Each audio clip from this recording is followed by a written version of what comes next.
सला अस्ताद आरो बिष्णु राभानि मुङाव जोङो बोसोरफ्रोमबो जोंनि सरकारा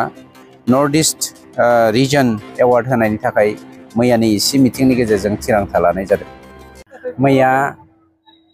28-6-25 खालार खालि जोंनि एग्जिकिउटिभ काउन्सिल मिटिंनि गेजेरजों मानगिरि शिब प्रमद बर' बिथांनि दैदेननायाव जोंनि सरकारा बड'फा इउएन ब्रह्म उपेन्द्रनाथ ब्रह्मनि जा नखर बे नखरनि मुङाव पेन्सन जोङो मोनसे पास खालामनानै मोनसे बिल पास खालामनानै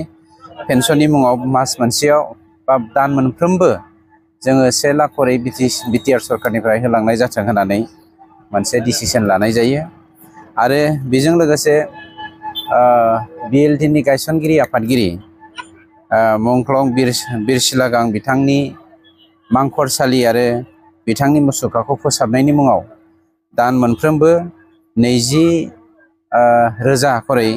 अनसुंथाइ होनाय जाथों होननानै मैयानि इसि मिटिंनि गेजेरजों जोङो थिरांथा लानाय जादों।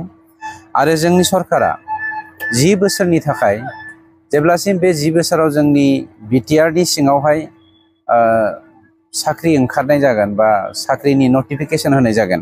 बेवहाय जोङो जेनेरेलि 3% करै मुंख्लंफोरनि नखरफोरनि थाखाय जोङो मैया इसिआव एग्जिकिउटिभ काउन्सिलाव पास खालामनाय जादों।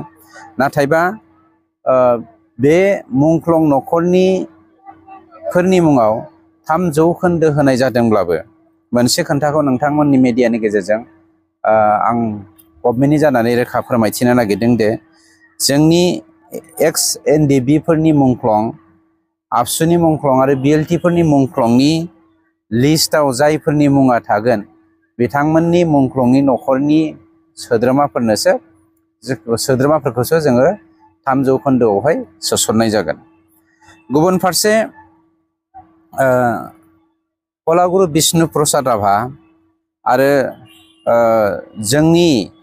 सला अस्ताद जायखौ जोङो सन्तोष कुमार बसुमतारी होननानै मिथियो बिथांनि जा फिल्ड जात्रा गाव माने जात्रा गाव खालामनाय बै जात्रा गाना बिथाङा खोब बेवहाय मुंदांखा बर' समाजावहाय बिथांमोन सानैनि मुङाव सला अस्ताद आरो बिष्णु राभानि मुङाव जोङो बोसोरफ्रोमबो जोंनि सरकारा नर्थ इस्ट रिजन एवार्ड होनायनि थाखाय मैयानि इसि मिटिंनि गेजेरजों थिरांथा लानाय जादों।